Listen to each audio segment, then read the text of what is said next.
Bom, então estamos gravando. Boa tarde para todo mundo que está aqui na mesa 2 do evento, projeto Fazeres da e dos Cientistas Sociais. Hoje a mesa 2 é sobre atuação, né, nos setores público e privado. A gente teve uma mesa anterior que também está lá no YouTube sobre as especificidades, um balanço que o Wilver e o Leonardo fizeram sobre ter uma formação em bacharelado e licenciatura, o que foi interessante, porque a gente percebeu no final das contas que essa dicotomia ela não faz muito sentido, né?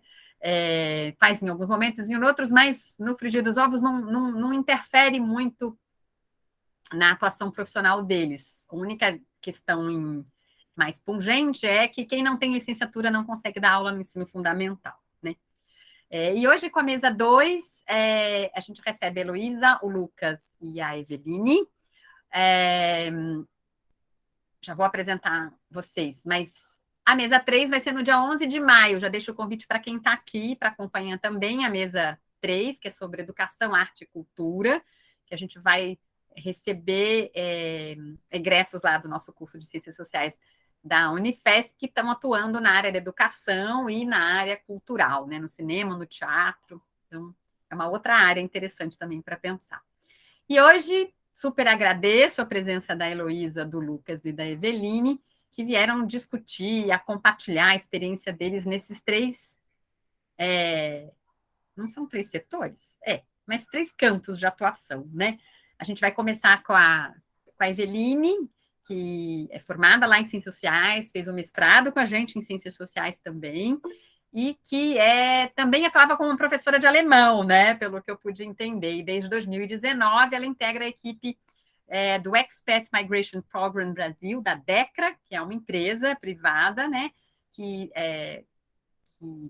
efetiva esse programa internacional que prepara enfermeiros para imigrarem, trabalharem de forma legal e segura lá na Alemanha.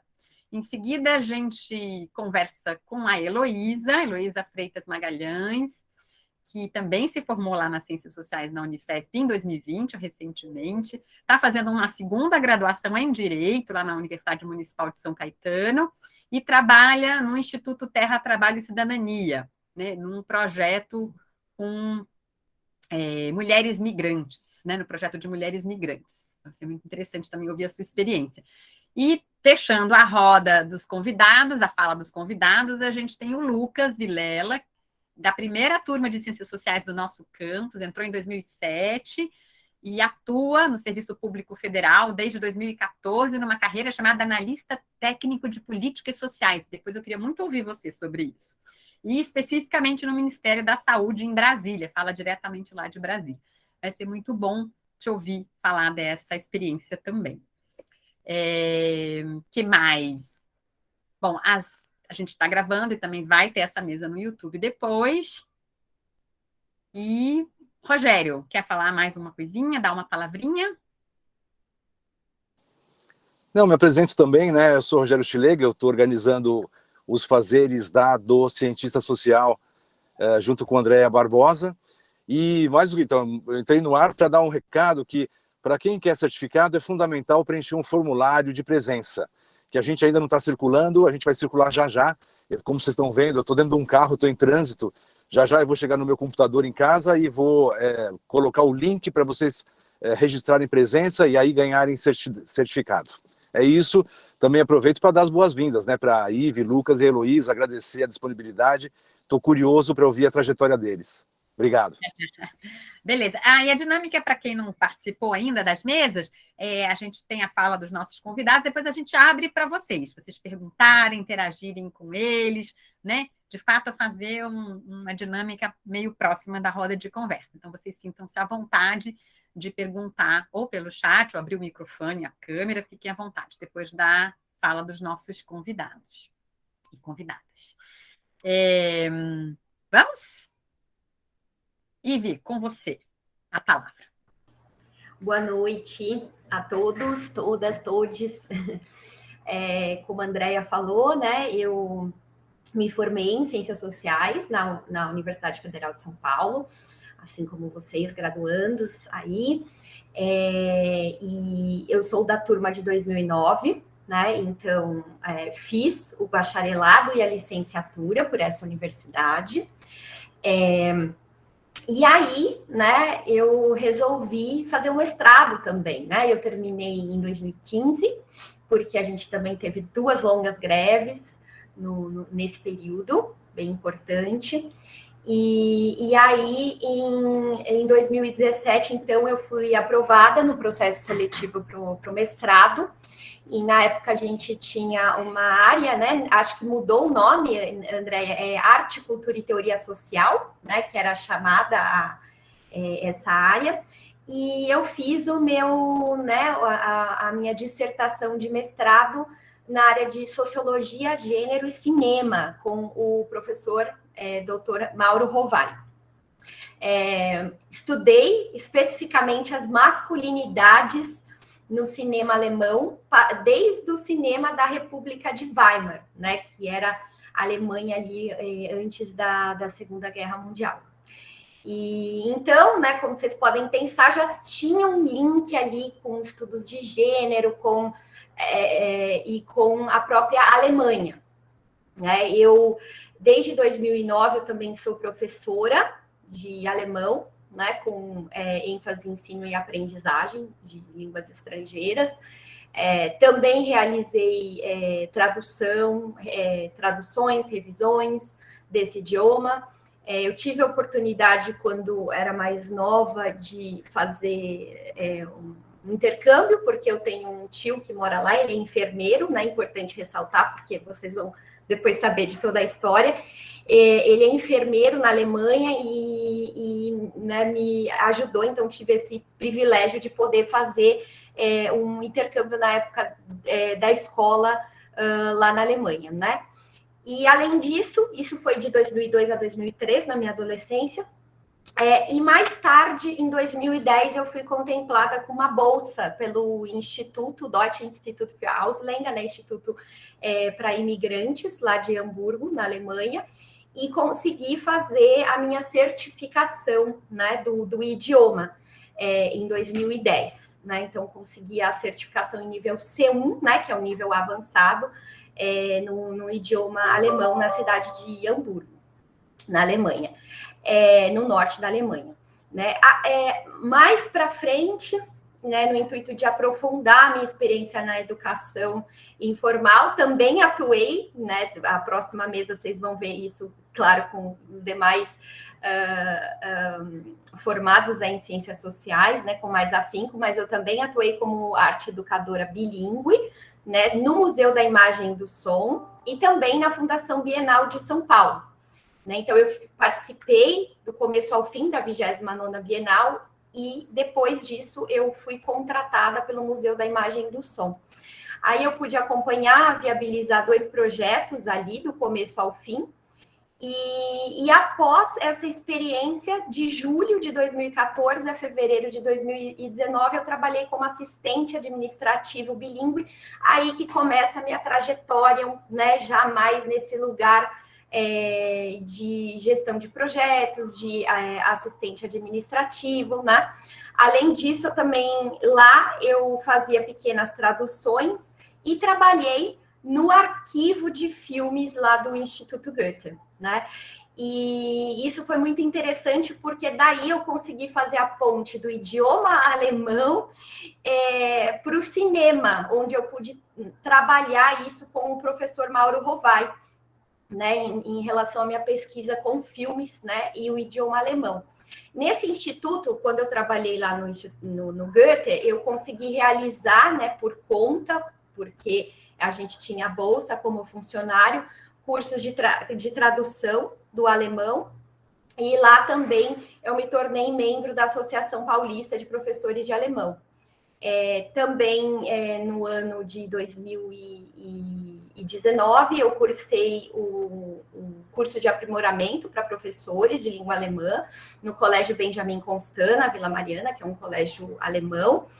E após isso, né, essa experiência no campo da educação, como professora e educadora em museus, né, instituições de arte e cultura, e relações diretas com a Alemanha, como o Instituto Goethe, por exemplo, eu resolvi me juntar, então, ao time do Expert Migration Program, né, como a professora Andrea colocou aqui, que é um programa internacional presente em mais de 9 países já.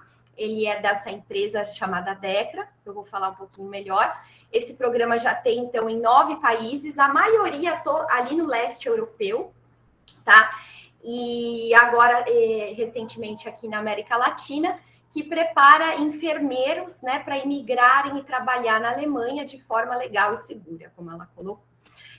Então, o trabalho, né, na formação desses profissionais, com histórias e vivências tão diversas, né, foi para mim muito, né, está sendo muito gratificante, de muita troca. Eu comecei, então, como professora de alemão e me tornei coordenadora acadêmica ali, né? Então, agora eu estou nos bastidores, não na atuação enquanto professora, mas nos bastidores em um cargo de liderança, né, de gestão desse programa. Era um projeto, agora é um programa. Né, as minhas responsabilidades, falando um pouquinho das minhas responsabilidades lá, eu busco, seleciono, entrevisto candidatos, né, instrutores de alemão, encaminho, né, converso diretamente com o setor de recursos humanos para admissão, após uma aprovação interna, né? Então, não só os candidatos, mas também esses participantes que são esses enfermeiros, né? Eles têm um olhar nosso, né, acadêmico. Quem são os outros coordenadores? Eu tenho um colega que ele é formado em letras alemão pela Universidade Federal do Pará, também é da Universidade Federal, e eu tenho uma outra colega que é formada em engenharia, então também tem uma outra visão ali para, né, a gente se complementa, né, digamos assim, o nosso setor de coordenação. A minha gestora, no caso a gerente, né, ela é formada em Direito e também em Letras Alemão pela Unicamp. E também fez o mestrado dela na Alemanha. E sempre na área do direito. Ela também tem, então, toda essa visão de humanidades. Ela trabalhava, antes de entrar no programa, com imigrantes, né? Então, na área do direito, mas com imigração. Além disso, também eu auxilio o setor de relacionamento, em qualquer caso de dúvida relacionado ao setor acadêmico, nessas movimentações desses participantes em relação às turmas que eles estão, é minha responsabilidade. Questão de reprovação, mudança de carga horária, entrada em etapa avançada do programa, né? Eu elaboro, atualizo em conjunto com todos esses representantes os cronogramas, materiais de avaliação de diferentes modalidades do curso de alemão, né, que é oferecido.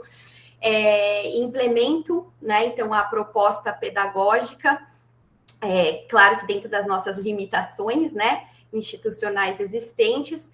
Também elaboro sempre que necessário e atualizo em conjunto com os representantes do setor acadêmico instrumentos de avaliação de desempenho e de logística do quadro dos professores, assim como também eu auxilio os analistas de operação da área a alimentar bancos de dados, né, quantitativos também, né? Então tem o olhar qualitativo também, quantitativo do setor nos mais diversos aspectos, né, considerados relevantes pela minha área.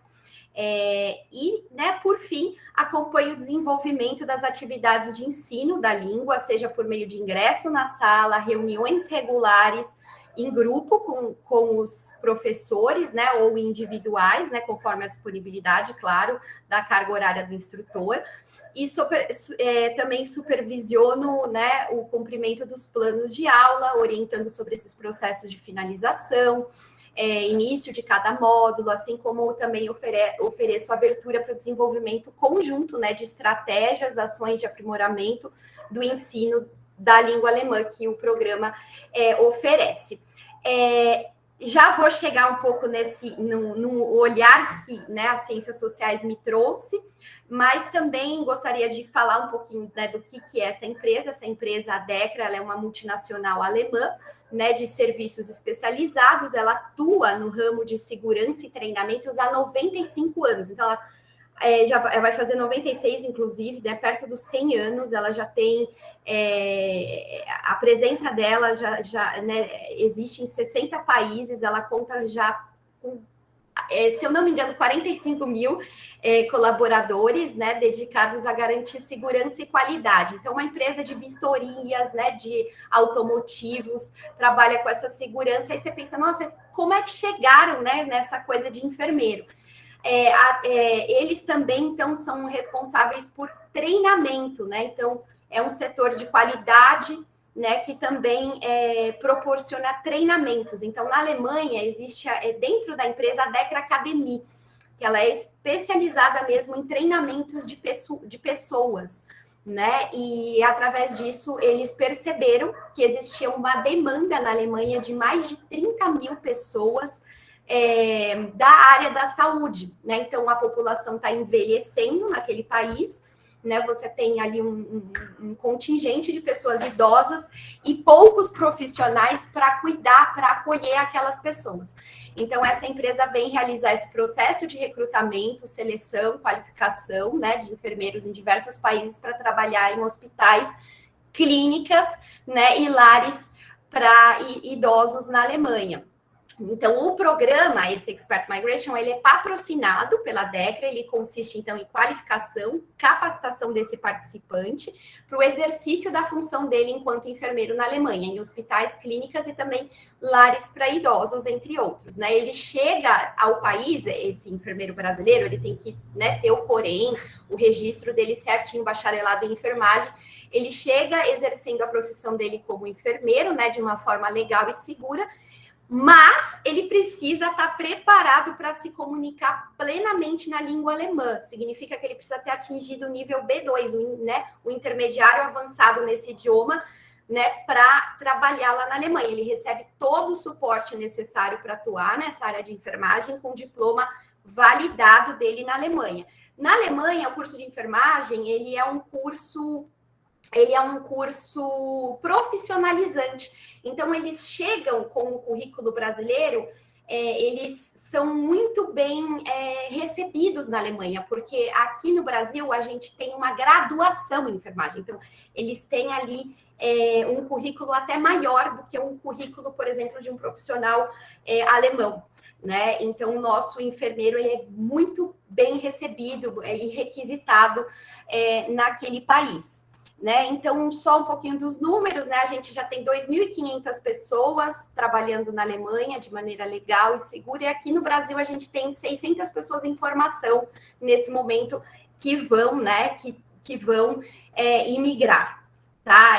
A gente tem uma programação bem extensa, né, que a gente oferece para eles, tem um portal do aluno, a gente desenvolve pesquisas de satisfação, de qualidade, a gente oferece uma programação aí, né? Eu, das Ciências Sociais, pensei numa programação que chama Alemanha em Casa, para trazer para eles informações, né, de aspectos culturais, sociais daquele país, né? Isso é oferecido quinzenalmente, porque muita gente, na verdade, ela quer imigrar, mas ela conhece pouco sobre aquele país, né? Qual que é o repertório de uma pessoa que quer imigrar no Brasil? Geralmente, eles recebem, né, informações, o que é incutido. A gente vê que aquelas, né, Estados Unidos, né, que geralmente a televisão, né, Hollywood passa aquela imagem, né, do sonho americano, né? Então, muita gente ela quer imigrar, mas ela não sabe, né, muito sobre, né, aquele país, né? Então, é interessante fazer esses eventos, tirar dúvidas, né? Então, eu tenho participação ativa também nesses eventos culturais, né, sobre esse país. Então, tem muita coisa que já ouviram falar, mas também do campo do estereótipo, né, fica aquela coisa do campo do clichê, do estereótipo, a gente tenta desmistificar, desconstruir um pouco tudo isso, né. Eles recebem informações de como vai ser a primeira semana deles no programa, eles recebem todo um plano de aulas, tá, e aí como é que eu enxergo, né, o olhar antropológico, por exemplo, nessa gestão aí, né, desse projeto?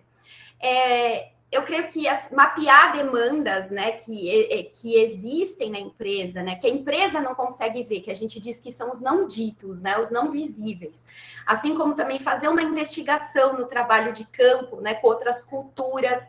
Isso também pode ser feito para empresas, né, algo que a gente não vê muito, assim, nas ciências sociais, pelo menos eu gostaria, talvez, de ter tido mais essa informação. Por isso que eu acho esse evento que os professores estão fazendo aqui tão importante, né, essas mesas para discutir, porque quando eu era mais nova, eu gostaria talvez de ter tido mais informações nesse sentido, né, a partir dessas técnicas, dessa metodologia que a gente recebe, desse olhar antropológico das ciências sociais, eu fui conseguindo, né, enxergar, analisar de maneira mais prática como fazer entregas para a empresa, né, que seja efetiva, que possa contribuir, não só para a empresa, mas também para essas pessoas, porque eu trabalho com essas pessoas, com esses enfermeiros, né, eu busco ver essa humanização, né, na empresa, que também são pessoas que estão ali, são pessoas que estão contratando, então por isso esse diálogo com recursos humanos também, né, trabalhando para fazer tudo acontecer. Então, são pessoas que estão sendo ali contratadas para imigrar de forma segura para outro país, né, e a investigação desse público-alvo, né, é essencial para entender quais as demandas e necessidades que aquele público, né, os enfermeiros, aquela classe específica, pede, né, e através disso conseguir contribuir e dar um retorno para eles à altura, né, essa bagagem que a gente traz da universidade, entender a formação da sociedade brasileira, né, grupos, né, minoritários, por exemplo, LGBTQIA+, a gente tem um contingente de enfermeiras negras, mulheres negras, né, como que elas ocupam esses espaços aqui no Brasil, né, como que é essa empregabilidade, como que é o racismo no Brasil, o que muitas querem saber, Eveline, eu vou sofrer racismo na Alemanha, né, eu sou uma mulher branca, para mim também tem essas complicações, né, que envolvem, então assim, mas é muito diferente, por exemplo, de delas ouvirem um discurso, digamos, do recursos humanos, que é algo que talvez que nem todo mundo vai aprofundar, né, nessas questões de que um sociólogo, um antropólogo vai conseguir aprofundar, vai conseguir dar uma resposta satisfatória para aquela pessoa, né, não vai ficar naquela superficialidade, né, então vai aprofundar, né, e entender esses espaços de poder, essa empregabilidade, tanto no Brasil quanto na Alemanha, e fazer uma relação entre eles, eu acho importantíssimo. E é por isso que eu falo, gente, deveria ter sociólogo, antropólogo em todas as empresas, em todos os lugares, para colaborar mesmo, né, com com a diversidade, a inclusão, né, todos esses nomes que a gente está ouvindo tanto, né, e pensa, será que isso acontece? Né, eu estou fazendo, depois do mestrado, acho interessante também mencionar que eu estou fazendo um curso eu estou fazendo um MBA na USP, né, em gestão de projetos, porque eu tenho o conhecimento acadêmico e eu gostaria de acrescentar ferramentas, né, na minha gestão do dia a dia. É por isso que eu resolvi também fazer um MBA na USP. E, gente, é muito do zero, eu percebo que é muito do zero. Eles estão discutindo isso no MBA, mas é tudo muito, assim, bem do início mesmo. As pessoas confundem sexualidade e gênero, por exemplo, né? Então, precisa mesmo discutir isso do zero. E isso está sendo paulatinamente inserido no dia a dia das empresas. Isso está acontecendo. E eu acho isso importantíssimo, que isso saia da academia, né? Que isso seja transposto também, né? Que tenham pessoas ali para discutir isso, né? Outra coisa também, né, para finalizar, quando a gente fala de tecnologia, de pesquisa de mercado, por exemplo, um campo que tem muito sociólogo, muito antropólogo, comportamento de cliente, né, de usuário, desses participantes que a gente tem, eles são nossos clientes. A gente fala muito desse campo da cultura material, né? E ela reúne o quê? Arqueologia, história, sociologia, psicologia, né? No intuito do quê? Da gente compreender a criação, né? O consumo desses objetos e esses significados atribuídos a eles, né? A gente tem que pensar que a empresa não está descolada, né, da sociedade. A empresa são as pessoas, né? Ela é feita pelas pessoas e pelos discursos que estão acontecendo na sociedade, né? Então, é isso que é daí que vai ocorrer também as mudanças, né? Então, na antropologia, a gente vê que os estudos da cultura material, né, eles são relevantes, pois eles desempenham, né, eles desempenham um papel na mediação das relações entre esses seres humanos, né, através do tempo e do espaço. Os antropólogos, eles estão interessados na sociabilidade, né, que cerca, vou tomar uma água aqui, o objeto, né, nos comportamentos, nos rituais, né, que esses objetos criam, dos quais participam, né? Mas uma vez que o significado que as pessoas atribuem, né, a essas coisas, né, isso advém de motivações humanas, né? Porque como que essas coisas são usadas, como que essas coisas circulam, né? Então, está começando-se a pesquisar, a falar muito sobre isso, né? Olhar para esses objetos como se eles fossem vidas sociais, né? Então, os pesquisadores desse campo da cultura material, eles proporcionam uma nova maneira de entender, né? Como o valor é externalizado, como ele é procurado pelas pessoas ou usuários, como a gente fala, por exemplo, na experiência do usuário, né? Que está sendo, né, uma área de tecnologia que estão falando bastante, estão contratando muito antropólogo, né? Isso já acontece desde os anos 90, né? Na Europa, nos Estados Unidos. Aqui no Brasil já é algo mais recente, né? Então, o que acontece? Como trazer, por exemplo, antropologia para esses ambientes de trabalho, né? Como promover um modelo de colaboração igualitária entre, por exemplo, um publicitário, um designer e um antropólogo, né? Se você pega as abordagens etnográficas, né, por exemplo, como núcleo dos métodos de pesquisa da empresa, né, com a ajuda dos antropólogos, né, a empresa ela procura interpretar os testes de usabilidade, né, levando em consideração relações sociais e culturais das pessoas usuárias, dos clientes, né? Então, é um marco no campo da pesquisa, né? Antes da etnografia, né, a psicologia, né?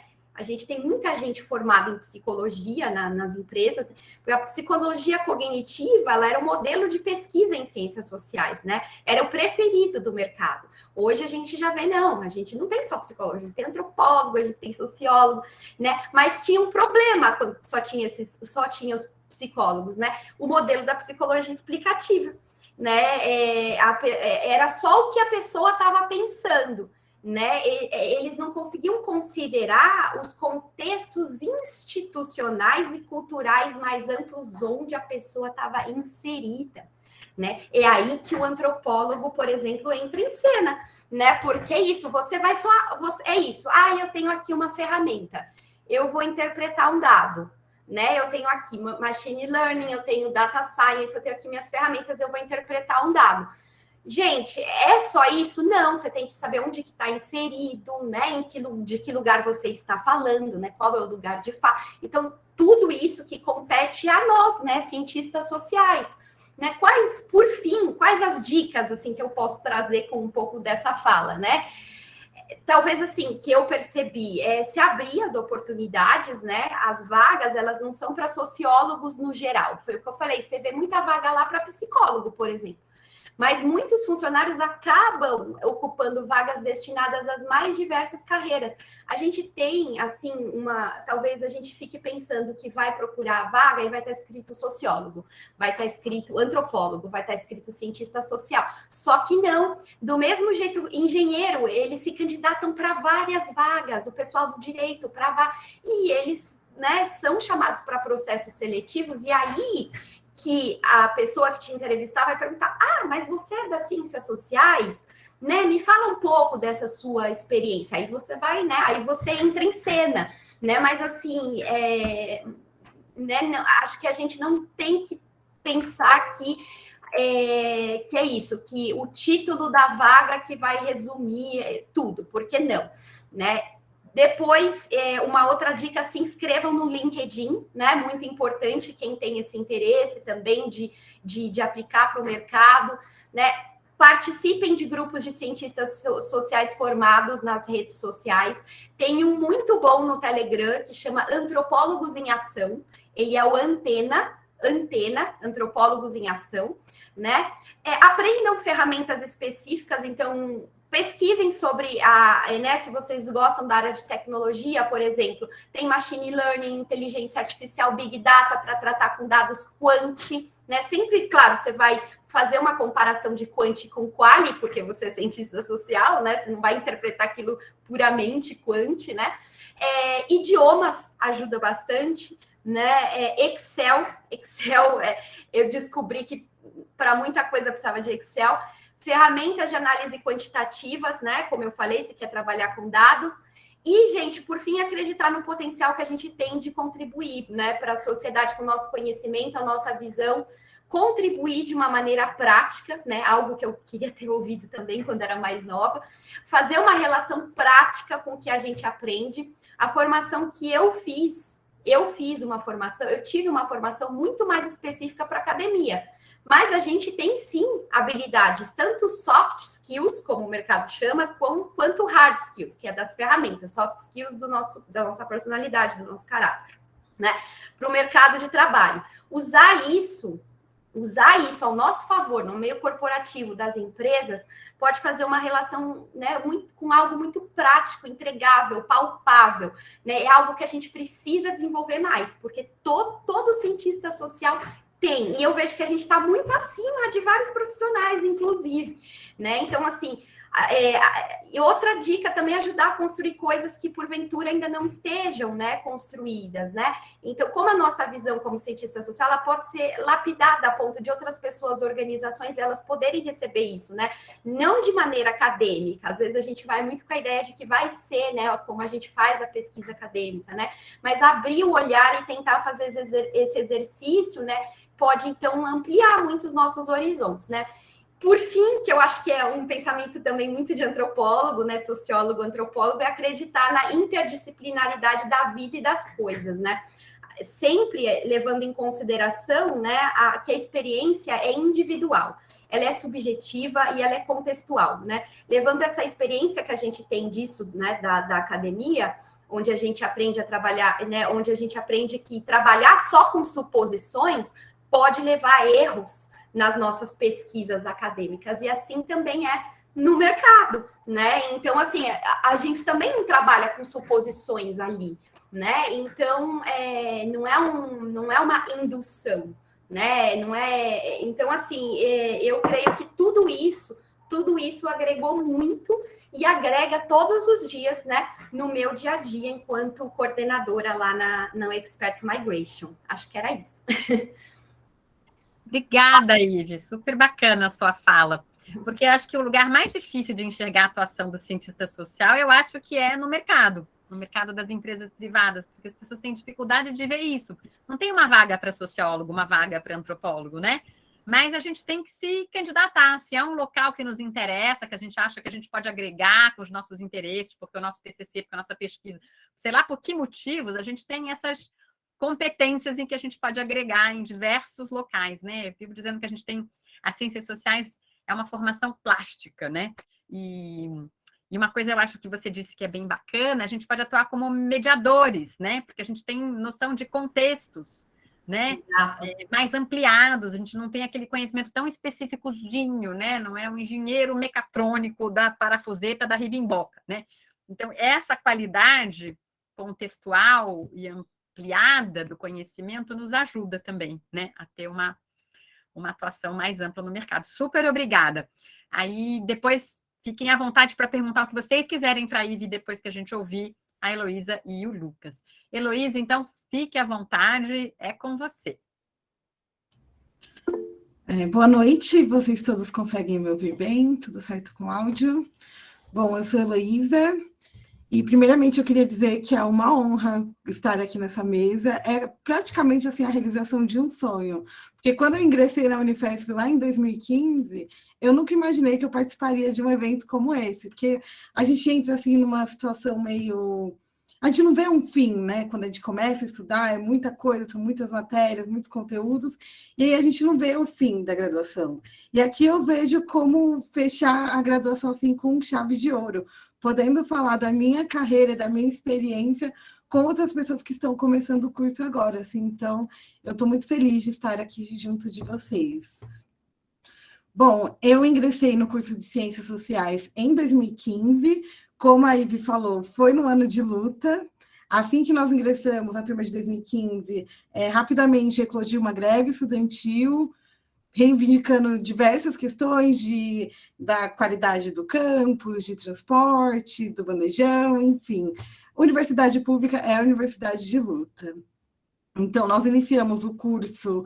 Eu costumo dizer que nós iniciamos o curso, na verdade, na greve, porque quem participa da greve também aprende muito. Nas relações entre os estudantes, nas assembleias, entender a história da universidade é muito importante. Entender o que é a Unifesp e o que é também a Unifesp estar nos Pimentas é muito importante. Então, eu entrei no curso em 2015 e eu fui morar no bairro dos Pimentas desde o começo do curso, porque eu sou de Mauá, e ficou muito cansativo esse deslocamento inteiro. Eu só dormia praticamente na minha casa e eu queria muito estudar, né? Fazer as leituras e tudo mais, então eu fui morar nos Pimentas no segundo semestre de 2015. Eu permaneci lá até 2018, morando no bairro. Então foi uma experiência assim muito ímpar, porque além da universidade, que já é um todo muito complexo, que a gente aprende muita coisa e amadurece muito, viver num bairro diferente, numa cidade diferente, e vivenciar tudo aquilo também me trouxe muitos aprendizados. Eu sou grata por ter morado no Pimentas todo esse tempo. Bom, eu tenho lembrança que durante o curso eu senti um certo tanto assim de angústia, porque eu entrei uma sonhadora. Eu lembro que eu via o meu professor de sociologia do ensino médio e eu ficava, meu Deus, ele sabe muita coisa, ele é incrível, muito inteligente, eu quero ser assim também. Então eu perguntei para ele, falei, professor, o que o senhor estudou? Ele disse ciências sociais. Eu falei, então é isso que eu vou fazer. Mas assim, eu não entrei na universidade exatamente com o pensamento de ser professora, apesar de ter escolhido a licenciatura. Porque eu sou filha de uma família de professores e eu ouvi muita coisa sobre essa carreira, que também é uma carreira de luta, então eu fiquei meio assim. E aí, o que me ajudou muito durante o curso a ter força para continuar, a ver sentido nas coisas, para além das matérias e tudo mais, foram os estágios. Não só os estágios da licenciatura, mas os estágios externos, remunerados. Porque é a partir do estágio que você vai começar a ver como aquilo que você está aprendendo ali na universidade, teoricamente, como isso é aplicado no mercado de trabalho, para onde você pode ir. É muito importante fazer estágio, procurem estágios. Mas aí, dentro disso, também tem outros desafios, porque, pelo menos na minha época, não era muito assim aberto aonde estão os estágios. Meio que fica muito em nichos, um aluno indica o outro, não é tão divulgado assim. Então, fica a dica de procurem grupos no Facebook, grupos no Telegram, de alunos, inclusive de outras universidades, para a gente disputar com a galera da USP, disputar com a galera de universidades particulares também, que essas vagas, elas circulam nesses espaços, que a gente tem que ter essa malícia de ir atrás, e inclusive de ter contato com veteranos, para perguntar à pessoa aonde você conseguiu um trabalho, como você conseguiu esse estágio. E além disso, além de a importância do estágio para você descobrir o que é a carreira profissional, também eu achei muito importante para poder competir com outras pessoas quando o mercado de trabalho se tornou real, porque estamos num momento de crise, né? Então, pessoas com um currículo muito assim complexo, com formações assim diversas, com mestrado, com várias línguas, concorrem para a mesma vaga que nós, recém-formados. Isso é uma questão. Então, se você faz um estágio e você aprende a ver a máquina por dentro, isso pode ser muito interessante para quem está te contratando. Então, assim, a minha carreira dentro da universidade não foi tanto para uma questão assim mais acadêmica, tipo, eu não estava pensando tanto no mestrado e tudo mais, era mais essa questão de trabalho mesmo. E o estágio foi essencial para que eu tivesse as habilidades que eu tenho, a experiência que eu tenho e o conhecimento que eu adquiri até hoje. Bom, o meu primeiro estágio no curso foi um estágio em pesquisa, no SEAD, que é o Sistema Estadual de Análise de Dados. Lá contratam muitos alunos das ciências sociais, procurem, é real. E eu trabalhava lá na pesquisa de investimentos anunciados do Estado de São Paulo. Então, aquela rotina ali de pesquisa, era monitoramento das empresas, aplicação do questionário, organização do banco de dados. A Fundação SEAD fica dentro da cidade universitária, e, se eu não me engano, o processo seletivo deles é através do CIE, então procure, é importante.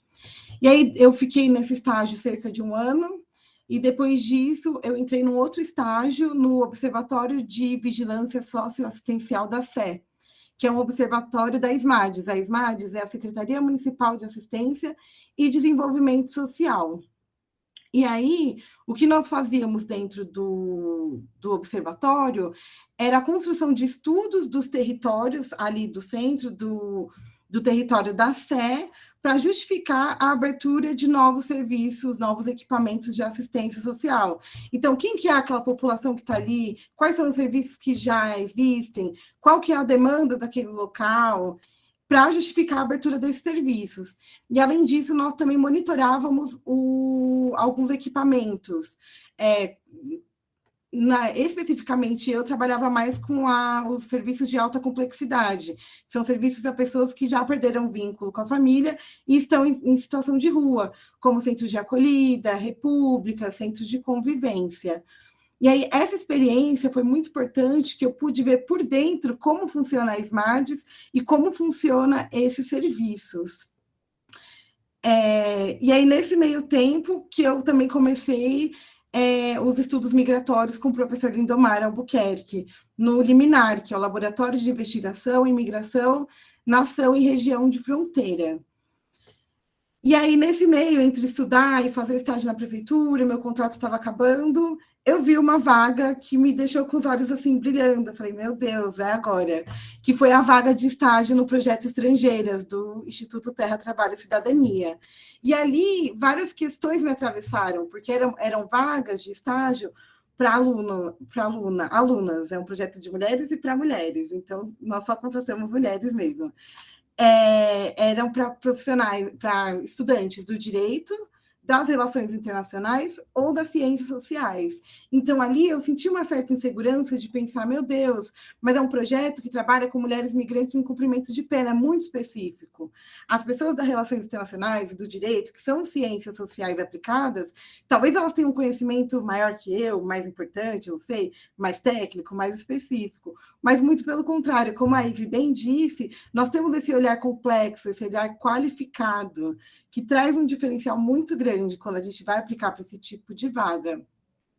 Então, eu comecei a trabalhar no projeto, na verdade, eram 2 projetos no TTC, o projeto Estrangeiras, que fazia atendimento com mulheres migrantes privadas de liberdade, dentro da PFC, que é a Penitenciária Feminina da Capital, e do CPP Butantã, que é onde elas cumprem o regime semiaberto.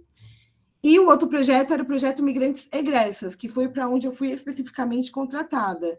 Porque aí, quando a pessoa sai do sistema prisional, é que vem as demandas dentro da cidade. E por ter feito aquele outro estágio no observatório, eu sabia bem como funcionavam os equipamentos de assistência social. E aí, esse estava um dos diferenciais, né?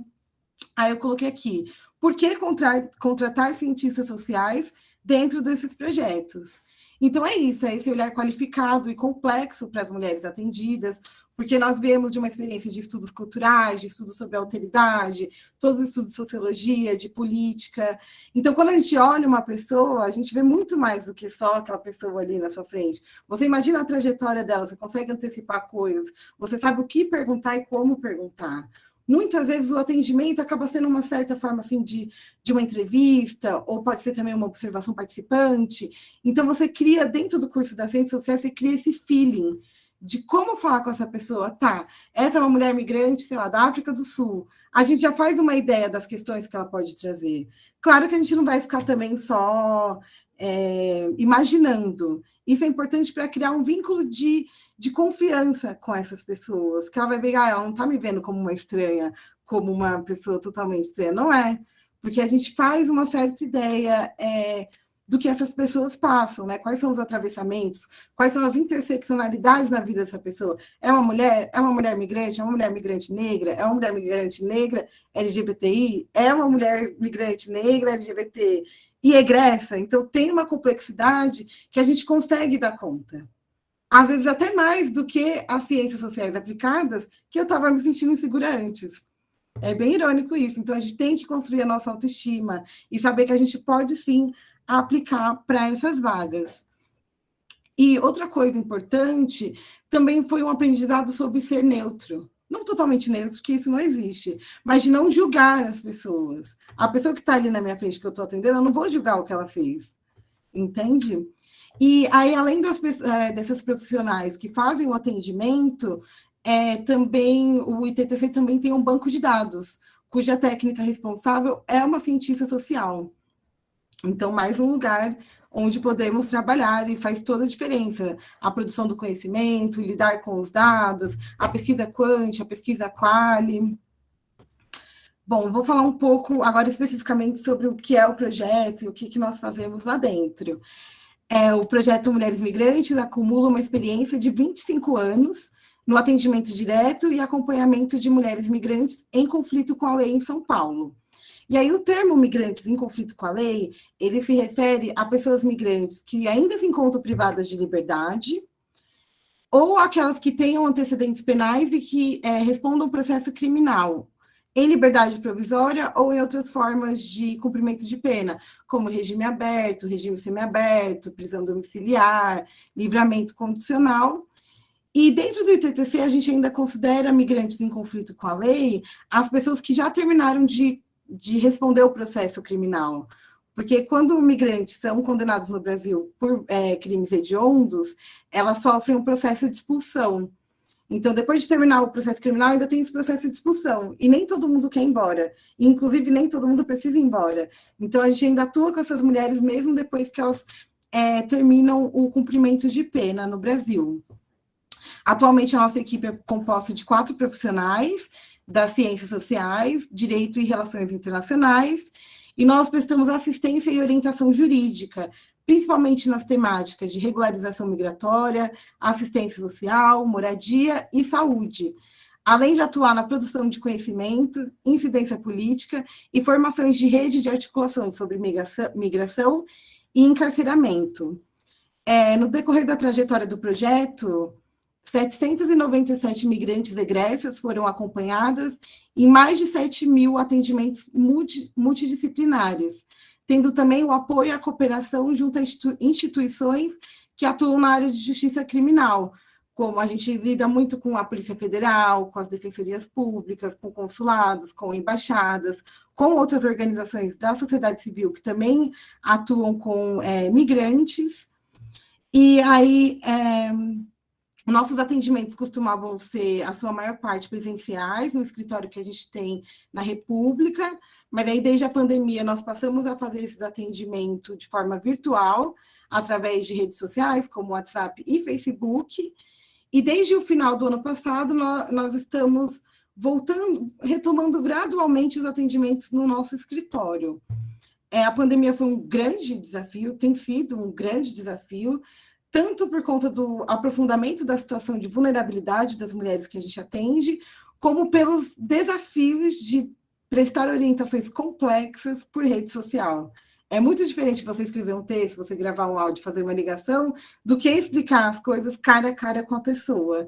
E em outra língua ainda, né? Você tem que pegar uma linguagem que já é um pouco assim estranha, que é a linguagem jurídica, e traduzir para um outro idioma, seja para o inglês, ou para o espanhol, ou para o francês, e explicar isso de forma didática.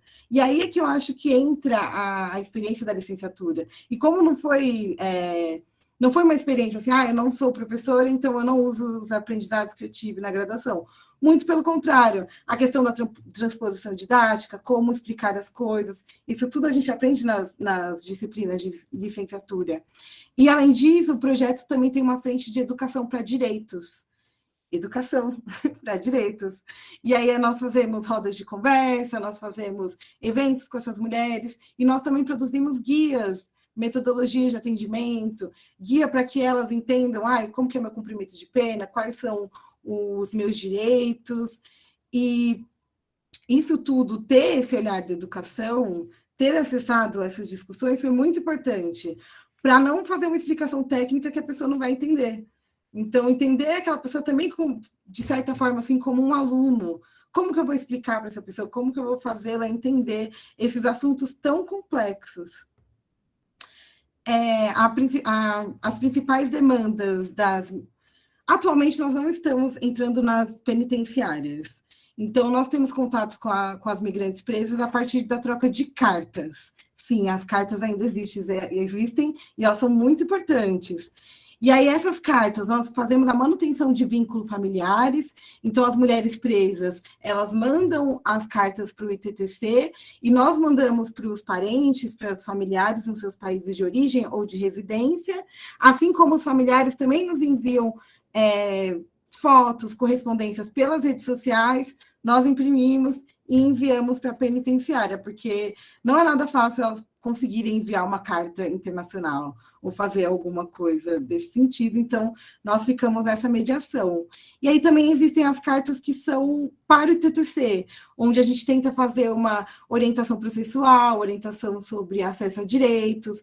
Muitas vezes a gente pega a demanda que é para a defensoria ou para os consulados e vai encaminhando, fazendo esses encaminhamentos.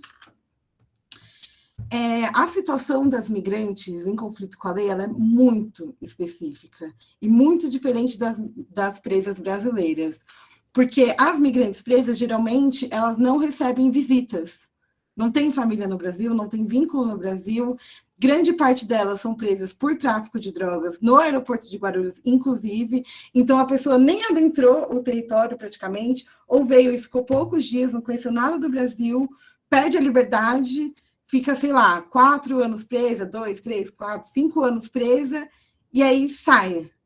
E agora? E tem que continuar no Brasil, não significa que ela vai terminar de cumprir e ir embora. Porque aqui no Brasil, o cumprimento de pena ele é feito em progressão de regime. Então, é regime fechado, semiaberto e aberto. Estar no regime aberto significa você estar em conflito com a lei em um país desconhecido, que você não sabe a língua. Algumas sabem a língua, mas a maior parte não sabe a língua, você não conhece o sistema de justiça, você não sabe quais são seus direitos, você não tem nenhuma casa para onde ir, muitas delas não têm nem muitas peças de roupas, o passaporte fica preso no processo, eles não devolvem o celular também, porque vira peça de investigação e depois é destruído. Então, fica uma pessoa sem documento, sem conhecer a língua, sem conhecer nada, e aí é que entra o projeto. Aí eu falo, não, vem cá, é assim que você acessa um centro de acolhida, é assim que você faz seu documento, esse é o seu direito, é assim que você pede o Auxílio Brasil, enfim, aí a gente entra nessa orientação e mediação. Nós não atuamos nos processos criminais. Muitas vezes eu entro no processo criminal, eu leio e avalio esse processo, tipo, será que os direitos dela estão sendo cumpridos? Será que ela deveria ter progredido de pena e não progrediu? Ou explicar para essa pessoa qual que é a regra desse cumprimento de pena. Você não pode sair de casa à noite, você não pode frequentar bares, você tem que ir no fórum de 3 em 3 meses. O fórum é em tal endereço, aí faz lá o mapinha traduzido, porque tem muita gente que perde de vista que imigrantes geralmente não falam português e esquecem de traduzir os materiais de orientação. Então, a gente está sempre traduzindo coisas e explicando para essas mulheres. É importante dizer também que essas mulheres, elas são os pilares das suas famílias, grande parte delas são mães, e grande parte delas são chefes dessas famílias. Então, imagina a complexidade, porque se para uma pessoa brasileira com os antecedentes criminais é muito difícil conseguir um emprego, imagina uma pessoa migrante, que não tem como comprovar a experiência de trabalho, que não tem o documento, e existe uma série de requisitos, existe um RNM, que é o Registro Nacional Migratório, que seria um RG do migrante, para pessoas em cumprimento de pena, mas a lista de requisitos, os documentos que essa pessoa tem que ir atrás, é gigantesca. Então, existe uma série de percalços para que essas pessoas acessem seus direitos. E aí, as principais nacionalidades das mulheres migrantes egressas são, aqui eu coloquei algumas, tem gente do mundo inteiro, de onde vocês imaginarem tem gente, mas em maior número são sul-africanas, contando 24% das mulheres que a gente atende, Filipinas, que são 11%, venezuelanas, 8%, tailandesas, 7%, bolivianas, 5% e cabo-verdianas, 4%. Mas não se apeguem só a essas nacionalidades, que a gente atende uma gama de mulheres de diversos países diferentes, inclusive mulheres que já eram migrantes antes de imigrar para o Brasil. Sei lá, a pessoa já estava acostumada a trabalhar em outros países e veio para o Brasil depois disso. Então, elas vêm com uma experiência de vida assim, muito grande. Trazem diz respeito à orientação jurídica, né, sobre o processo criminal, discussão. Também fazemos orientações sobre o acesso à documentação, como o RNM, o CPF, a CTPS, o protocolo de refúgio e o passaporte, e também tem algumas demandas sociais, como a distribuição de cestas básicas, que nós passamos a fazer com a pandemia, que se tornou urgente, né? Nós também fizemos muitos atendimentos para orientação sobre acesso ao auxílio emergencial, sobre o funcionamento de instituições também, porque tudo mudou na pandemia, né? Então, mesmo que elas já soubessem lidar com a Polícia Federal, com o Fórum, isso tudo mudou durante a pandemia. Então, a equipe, diante de toda essa complexidade, da diversidade de mulheres que a gente atende, a equipe organiza o trabalho de orientação de acordo com cada caso individual, porque cada mulher pode apresentar diferentes necessidades ou dificuldades, de acordo com a sua história e trajetória pessoal. Então, esse atendimento individual, essa criação de uma relação de confiança com as mulheres atendidas, é um diferencial desse projeto, que ele foi criado por mulheres, para mulheres e conduzido por mulheres há 25 anos. Como eu já disse, a educação para direitos é outro ponto muito importante do nosso trabalho, tanto para as mulheres que a gente atende, como para o público externo, para sensibilizar as pessoas de não olharem para essas mulheres como grandes criminosas, como, nossa, já teve gente que me pergunta, você não tem medo de atendê-las? Mas elas são criminosas, elas saíram da prisão. Não, porque eu sou cientista social, eu entendo a complexidade do que é o tráfico de drogas, como uma espécie de mercado de trabalho ilícito. Por que uma mulher mãe decidiu traficar droga? Não é porque é gostoso e porque é fácil, é porque ela precisava. É porque provavelmente ela estava numa situação de vulnerabilidade. Ou também tem muitas pessoas que a gente atende que são vítimas de tráfico de pessoas. Conforme eu tinha dito, das mulheres que já viajam, que já são migrantes para o trabalho, chega uma proposta de trabalho. Olha, você pode vir aqui trabalhar no Brasil, que você vai ganhar tal salário, nós vamos pagar sua passagem, vai dar tudo certo e vai lá.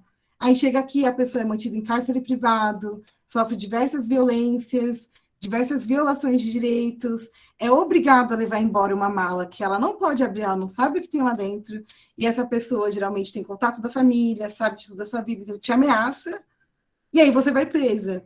Mas, infelizmente, a legislação brasileira sobre tráfico de pessoas é muito restritiva, de modo que eles taxam quais são as pessoas que podem se enquadrar no tráfico de pessoas. E as mulheres migrantes que traficam drogas não são vistas como vítimas, assim como criminosas. E aí é que entra mil questões, porque aí essas mulheres continuam aqui no Brasil, tem que ficar aqui 5, 10 anos, sem rede de apoio, sem trabalho, sem quase nada, e aí é que entramos nós, do projeto Mulheres Migrantes, para dar a mão para essas mulheres, para oferecer orientações e para conscientizar o público externo também sobre essas vidas dessas mulheres. Acho que é isso por enquanto. Muito obrigada, gente. Estou muito feliz de estar aqui com vocês. Ai, obrigada, Luiz. Incrível essa sua fala, essa experiência. Olha, a gente aprende tanto com vocês aqui. Eu que agradeço mais uma vez a presença de vocês. Já tem até pergunta para você no chat, Luísa, mas depois você lê e a gente responde no final. Lucas? Bom, boa noite já, né, pessoal? Primeiro eu queria agradecer muito pelo convite de participar da mesa. É uma honra muito grande. Reitero o que a Luísa falou, eu gostaria muito de, lá em 2007, entre 2007 e 2011, né, que foi meu período de graduação, ter tido acesso a pessoas que trabalhem nas mais diversas formas, né, nas mais diversas atuações das ciências sociais no mercado de trabalho. E eu queria só fazer uma breve histórico da minha vida acadêmica, porque eu acho que algumas pessoas podem se identificar, acho que pode ser interessante.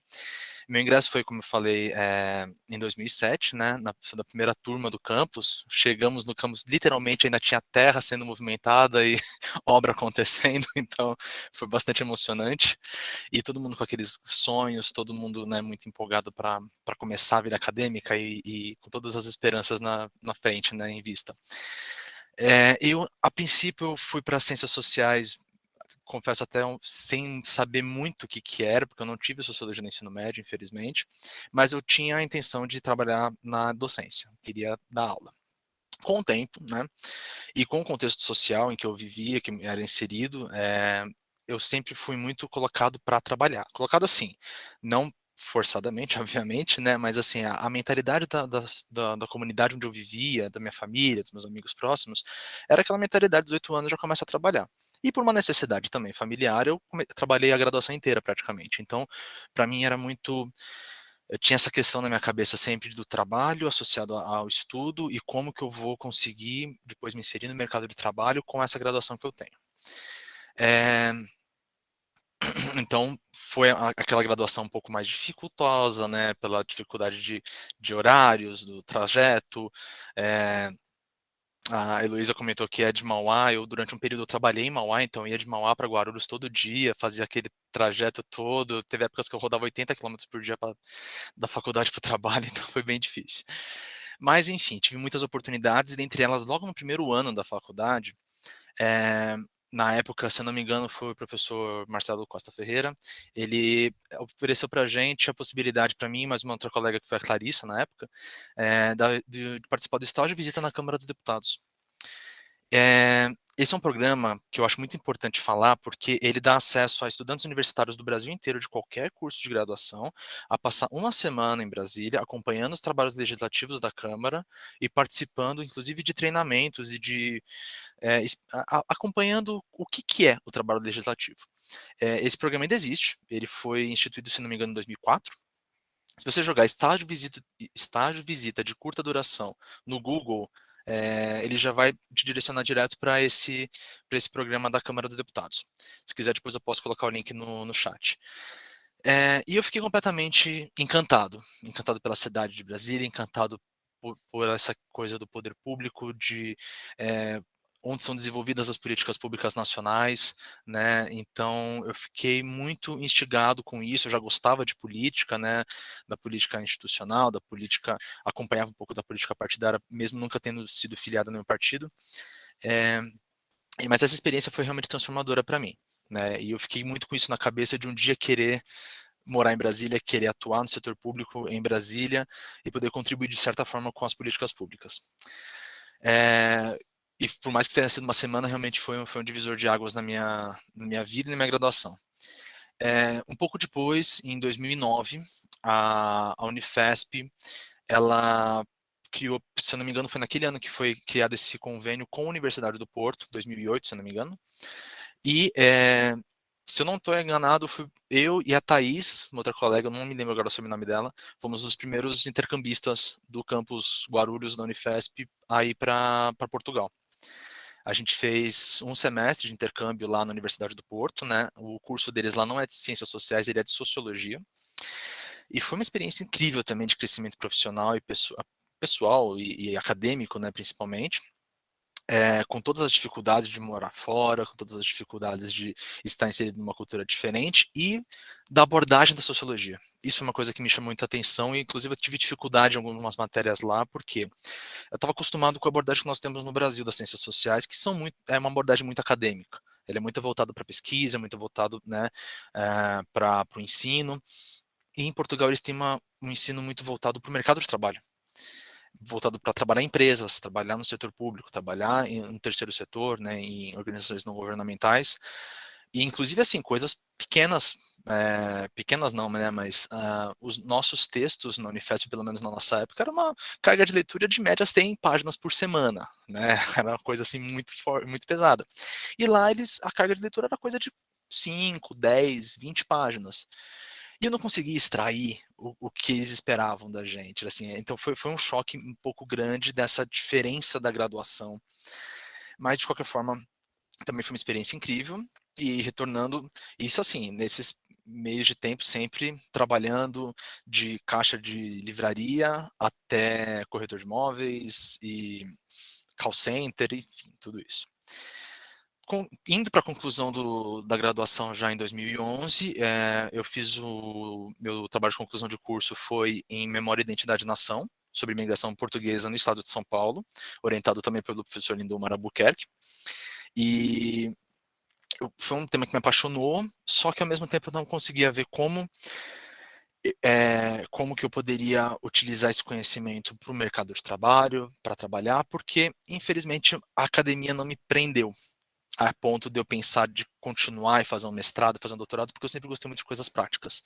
Eu sempre gostei de ver o resultado daquilo que eu estava fazendo, de atuar, e mesmo a relação interpessoal, assim, de articulação e tudo mais, isso sempre me interessou muito. Nesse contexto, eu concluí a universidade e comecei já meio que de imediato a trabalhar numa editora, através de uma indicação, mas na parte administrativa, na parte de marketing. Trabalhei em 2 editoras durante praticamente 2 anos, só que eu estava inserido no mercado que eu não tinha um conhecimento técnico, apesar de ter todo o conhecimento das ciências sociais que me possibilitavam ter essa visão, como a Eveline e a Heloísa já pontuaram muito bem nas suas falas, essa visão mais ampla, essa visão plural, essa visão de ter uma sensibilidade, né? Mas ao mesmo tempo eu não conseguia reverter isso em algo que me desse uma segurança de um trabalho que fosse, como é que eu posso dizer? Era um trabalho muito pouco qualificado que eu desempenhava e num mercado que ainda está murchando, né? O mercado editorial, infelizmente, ele teve uma saturação durante um período porque teve um crescimento muito grande, depois ele acabou dando uma murchada. Nesse contexto, em 2012, surgiu um concurso de analista técnico de políticas sociais. E eu nunca fui um concurseiro. Eu tinha feito 1 ou 2 concursos, mas eu não me via fazendo isso, vou estudar até passar. Mas de qualquer forma, esse concurso, o edital dele já me instigou. Me instigou muito, da mesma forma que as ciências sociais me instigaram quando eu fui prestar o vestibular. Então, eu falei, não, eu vou me dedicar. Me inscrevi para um cursinho para concurso, né? Não era específico para essa área, ele era para a área fiscal, o que também foi uma experiência interessante, que eu conheci concurseiros que, assim, estudavam para trabalhar no Banco Central e ganhar 30 mil reais por mês, no auditor da Receita Federal ia ganhar 25 mil reais por mês. Então, eu olhava e falava, pô, o salário é legal, mas será que eu quero fazer isso? Eu não sei, sabe? Claro que o salário, ele implica muito, né? Enfim. Eu falei, não, eu quero essa vaga não é só pelo concurso, não é só pela estabilidade, é para poder minimamente ter algum impacto na sociedade a partir daquilo que me foi possibilitado por uma universidade pública. Eu quero minimamente poder reverter para a população aquilo que eu aprendi, aquela formação que me foi dada, né? Essa carreira ela é uma carreira que foi criada em 2009, né, pela Lei 12094. O primeiro concurso foi em 2012. Na verdade, foi o primeiro e praticamente o único. Depois teve só mais um outro concurso, uma quantidade de vagas muito pequena, mas ele foi o principal ali. Ele nasceu junto com a carreira de analista de infraestrutura, que eram basicamente os 2 focos principais do governo naquela época. Vamos focar nas políticas sociais para melhoria da qualidade de vida da população e desenvolver a infraestrutura para gerar emprego e renda, para gerar melhoria nas condições de trabalho, nas melhorias de vida da população também, inclusive também do mercado, né, para que as empresas possam ter uma melhor infraestrutura para atuar. Mas na carreira de analista técnico de políticas sociais, nessa ocasião eram 5 grandes áreas para o concurso, que a gente deveria optar já na inscrição. Então, era saúde, educação, trabalho e previdência, assistência social e gestão social, que foi a área que eu me candidatei, né? Passou um tempo, estava quase para vencer o concurso, veio a nomeação. E eu, por muito pouco, eu não fiquei sabendo. Foi meio que um golpe de sorte, mas isso é uma outra história. Até porque eu tinha ficado nos últimos aprovados, mas estava lá. E a nomeação foi em setembro de 2014, E, por minha surpresa, eu fui mandado para a saúde e não para a gestão social. Gestão social seria para trabalhar basicamente com o Bolsa Família, com políticas de habitação, com diversas políticas, né? Porque é uma carreira transversal, né? Foi uma carreira criada pelo, então, Ministério do Planejamento, Orçamento e Gestão, né? O MPOG.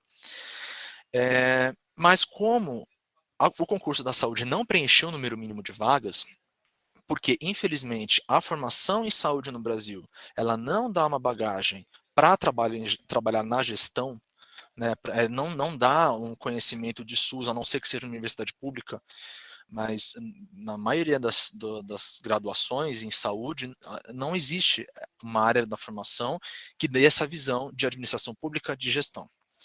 Então, quem prestou para a saúde não completou o número mínimo de vagas, então eles pegaram uma parte dos aprovados em gestão social e mandaram aqui para o Ministério da Saúde. E eu literalmente caí de paraquedas, porque, infelizmente, eu não conhecia o que era o SUS. Essa frase, ela tá meio manjada, mas, assim, uma coisa é o primeiro, né, escalão falar algo assim como indicação política, outra coisa é um servidor que, a princípio, vai passar a vida inteira no ministério e tem muito a aprender e a reverter para aquele órgão, né? Mas, de fato, é porque eu não havia prestado para essa área, então eu tive que aprender tudo, assim, a toque de caixa. Eu comecei a ter contato logo, né, com as políticas, e eu fui direcionado para a coordenação de urgência e emergência, que é a coordenação que acompanha as políticas de urgência como o UPA 24 horas, o SAMU 92, os leitos de retaguarda hospitalar, e era uma área que estava muito bem servida de servidores, só que ao mesmo tempo também tinha muitas pessoas indicadas, muitas indicações políticas, muitos profissionais da saúde, o que era muito bom para ter um conhecimento mais técnico da área, mas faltava um pouco essa visão do social, a visão das ciências sociais, a visão das políticas públicas, né? E que foi muito bom porque esse concurso de analista técnico de políticas sociais foi uma aprovação muito grande de cientistas sociais. Hoje, a maioria dos meus amigos aqui, que são da mesma carreira que eu, são cientistas sociais, por coincidência ou não, né? E com o tempo, eu demorei para conseguir assumir essa confiança, né, para trabalhar nessa área, por ser uma área, claro, voltada muito para os profissionais de saúde, ser dominada por profissionais de saúde, só que com o tempo eu fui criando uma autoestima, assim, entendendo o meu papel dentro da administração pública no Ministério da Saúde, para desenvolvimento do SUS, por ter justamente essa visão ampliada das políticas públicas, por entender melhor a atuação dos três poderes, os níveis da federação, as teorias políticas, apesar de não ter sido minha área de formação principal, a ciência política, né? Mas a gente tem toda essa formação que nos permite ter uma visão um pouco diferenciada, não tão tecnicista, né? Mas ao mesmo tempo ter uma visão ampla do que é o serviço público, o que é o papel do Estado, o que é o papel de um governo. Inclusive, durante praticamente 3 ou 4 anos eu fui referência técnica, então meu papel era ir até muitas vezes, né, não sempre, mas com uma certa frequência, ir nas unidades de saúde, verificar o funcionamento, e era um choque muito grande, porque um diretor de hospital, um diretor de uma UPA, um médico, enfermeira, chegava, tudo bem, você é médico? Não. Qual a sua formação? Ciências sociais. Todo mundo arregalava os olhos e falava, será que ele tem competência para vir analisar minha unidade? E ao longo da conversa eles iam entendendo que sim, que meu papel lá não era ver se o medicamento estava adequado ou não, se estava vencido ou não. Claro, eu tinha que ver alguns equipamentos, mas eu tinha que ver o funcionamento da unidade, eu tinha que ver a humanização daquela unidade, eu tinha que ver se os fluxos estavam sendo corretamente empregados e se a prefeitura, o Estado, estavam desempenhando os seus papéis corretos, de acordo com as normas do Ministério da Saúde. Tudo que acontece no Ministério não, né, mas na administração pública é regido por leis. Leis, decretos, portarias, enfim, né, o ordenamento jurídico, né, do país, regido sempre pela Constituição Federal, que é a nossa, né, Carta Magna. Então, é muito fácil, de certa forma, você tendo o conhecimento da política que você está executando, é muito simples você chegar naquele conhecimento técnico do que tem que ser feito, o que não tem que ser feito. Então, nosso olhar de cientista social ele é importante para além disso, e além das normas, e além das portarias, inclusive, contribuir com a melhoria, com a modernização, com a criação de novas políticas públicas e das políticas existentes. Em um dado momento, ocorreu a oportunidade de eu me tornar fiscal de contratos também, então fui trabalhar com licitação, que é uma parte muito burocrática, e que eu torci um pouco o nariz na época, né? Só que com o tempo fui entendendo a importância disso. Primeiro porque eu fui colocado nessa posição porque existiam suspeitas de coisas ilícitas acontecendo que infelizmente a gente nunca conseguiu provar, e o fato é que a gente conseguiu acabar com isso, né? Eu e mais alguns colegas, a gente conseguiu mexer algumas coisas e modificar algumas situações, e que foi possível dar uma maior retidão nos processos, né? E eram compras de ambulâncias do SAMU. Isso foi bem no ano de 2016 para 2017. E a gente sabe o que aconteceu de 2016 para 2017. E foi muito perceptível porque houve um aumento muito grande da compra de ambulâncias naquele momento para a distribuição política. Porque existe uma conta a ser paga naquele momento. Então, até esse olhar de detectar que existia algo político por trás foi importante, porque eu falei, olha, eu sei que os motivos não são os mais republicanos e os mais democráticos corretos, mas o que importa? A população vai receber ambulâncias novas, que estão há anos defasadas. Então, vamos olhar para o lado bom. Então, isso é uma coisa que, como servidor público, é muito importante, porque eu entrei em 2014 em um governo, eu já estou no terceiro governo desde então. Governos com os quais eu não concordo necessariamente. E a gente tem que desenvolver o nosso papel da mesma forma. Por isso, nós somos servidores de Estado. Não sou um cargo comissionado de governo. Essa é a importância do servidor público. É a perenidade das políticas públicas. É a gente conseguir manter a engrenagem rodando, mesmo com tudo que está acontecendo de esquisito e de político e de tumultuado em outras instâncias. Aqui, digamos assim, no chão de fábrica, em que a gente está, como técnicos do nível mais baixo, entre aspas, né, da administração federal, o nosso papel é manter a engrenagem rodando. E, quanto mais possível, afetar algumas decisões políticas ou dar oportunidade de políticos tomarem boas decisões para que isso seja revertido em boas políticas públicas para a população. Então, essas experiências são muito, muito enriquecedoras e, como eu falei, o nosso papel enquanto cientista social de propor, de analisar, de ter essa visão da conjuntura política, do cenário político e mesmo das relações interpessoais. Às vezes é importante a gente ter essa visão, essa sensibilidade, essa capacidade de olhar o cenário até numa visão mais micro. Então, assim, é saber como que uma diretoria de um departamento, um secretário, qual que é o ponto em que ele vai te dar mais abertura para você agir, qual que é o ponto em que vai ser um pouco mais difícil. Quais brigas que valem a pena ser compradas, quais brigas você sabe que não vai ganhar, mas você precisa pontuar, você precisa provocar para causar algum certo desconforto, para talvez no futuro você conseguir reverter aquela situação. Então, é todo um jogo, por mais que nós sejamos técnicos, e aí o nome do cargo ele é muito interessante, porque é um analista técnico de políticas sociais. Eu sempre tive uma crítica muito grande, porque analista geralmente é um cargo de nível superior. O técnico geralmente é no cargo de nível médio. Qual que foi a jogada? É um analista para exigir uma graduação, para exigir uma boa qualificação, e é técnico para pagar pouco. Para não pagar super salários, mas enfim, não dá para diante do cenário que nós estamos, não dá para reclamar de forma alguma. Mas o fato é que o serviço público, de um modo geral, é muito bem qualificado, diferente do que, infelizmente, a mentalidade no geral quer fazer acreditar, né? Dos servidores públicos, eu participei de alguns cursos recentemente, eu queria até ter pego esse dado, acabei esquecendo. Mas é coisa assim, de 70% tem pós-graduação, pelo menos. Um percentual muito grande tem mestrado, doutorado. Então, assim, são profissionais altamente qualificados. Infelizmente, existem demandas políticas, existem interesses políticos, existem sim os maus profissionais como em todos os lugares, como empresa. Eu trabalhei em empresa e eu vi corrupção empresarial acontecendo, da mesma forma que existe no setor público.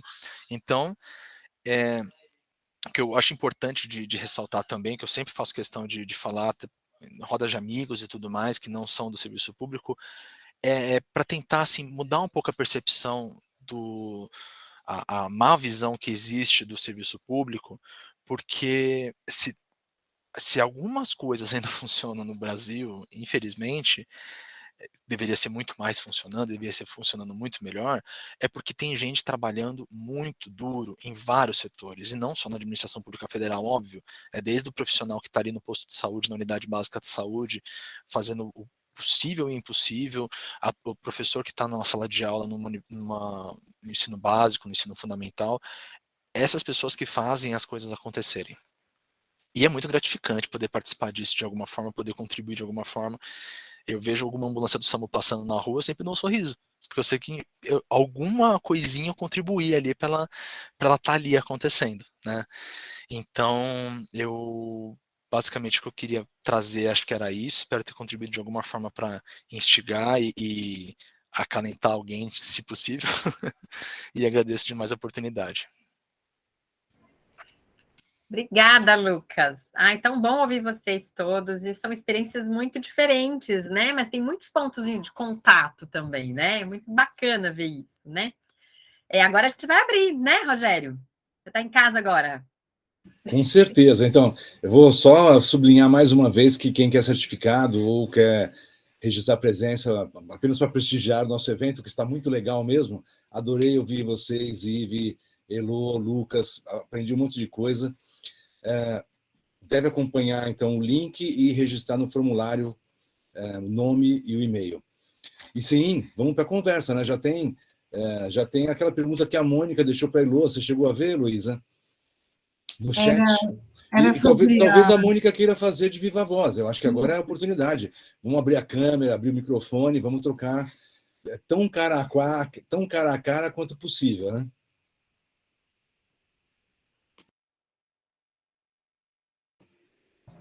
Oi, gente, tá me ouvindo? Sim. 2 anos depois, a gente continuou fazendo essa pergunta. Eu perguntei para Heloísa, desculpa, eu entrei atrasada, se tinha algum programa de compensação, de redução de pena através da leitura para as mulheres imigrantes. Porque eu sei que tem um projeto para alguns detentos, né, no Brasil, mas existe algo parecido para esse grupo específico.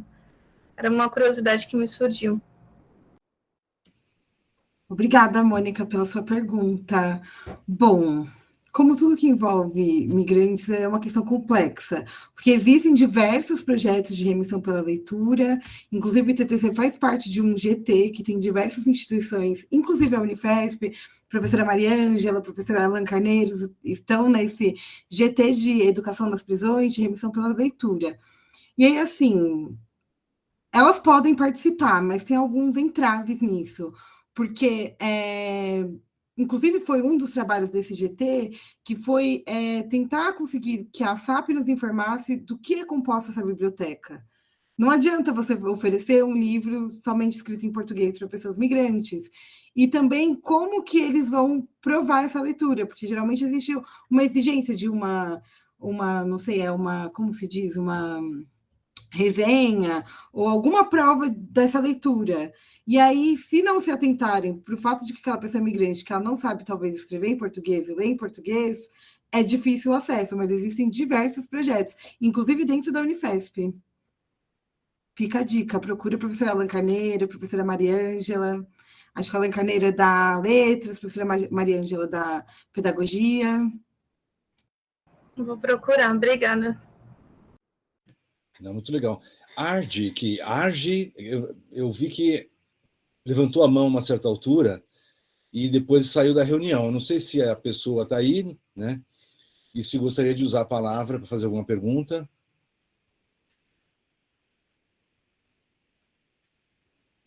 Então vamos ouvir o Lucas. Enquanto a pessoa Arge decide se quer falar, se estiver aqui entre nós, vai lá, Lucas, por favor.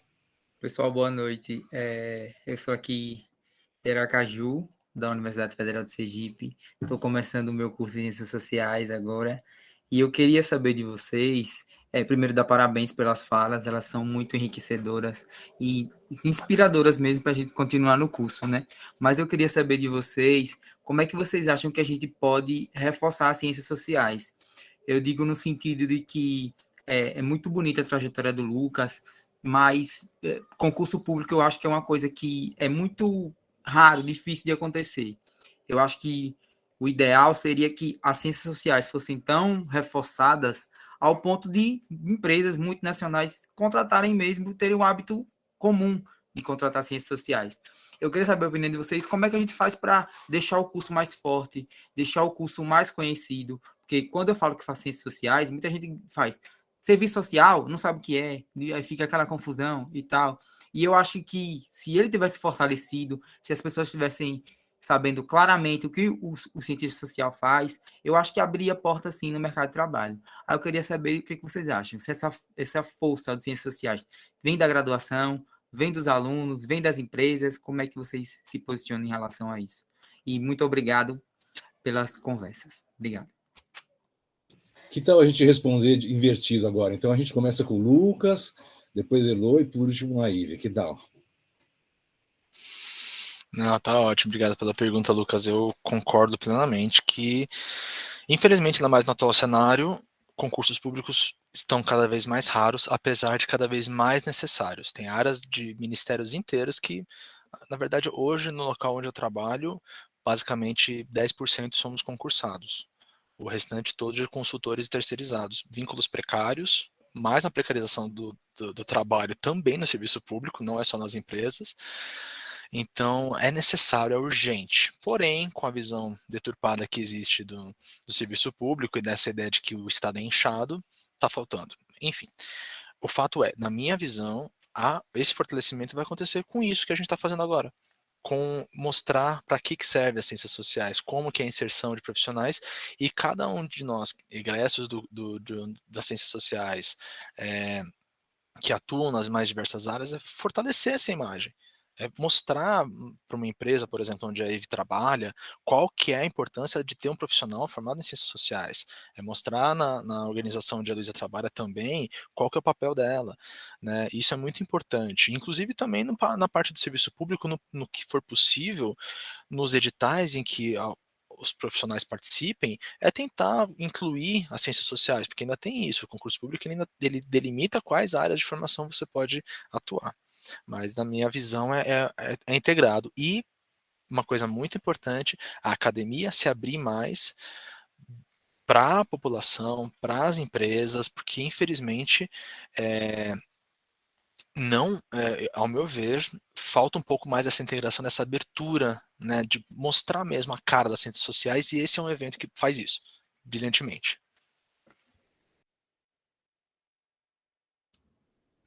A Elô, por favor. Bom, é um grande desafio, né? E o nosso sonho é que as ciências sociais seja reconhecida como, né, como profissionais importantes em diversas áreas. Mas aí eu acho que, assim, individualmente, um caminho pode ser aplicar para as vagas. Igual a Ivy falou bastante sobre isso na fala dela, de construir essa autoestima e participar dos processos seletivos e tentar, mesmo que muitas pessoas vão fechar, muitas empresas, pessoas, instituições, vão fechar a porta, mas pode ser que alguém nos ouça. E aí criar esse histórico mesmo, né? E outra coisa que também podemos fazer é, dentro de onde atuamos, tentar incidir a favor dos cientistas sociais. Então, sempre que eu tenho a oportunidade de defender cientistas sociais dentro do meu trabalho, eu defendo. E sempre que uma nova vaga é criada, ou que existe um novo processo seletivo, eu tenho um olhar especial para cientistas sociais. Claro que isso é muito micro e tudo mais, mas eu acredito que se cada um fizer isso, a gente pode fazer alguma diferença.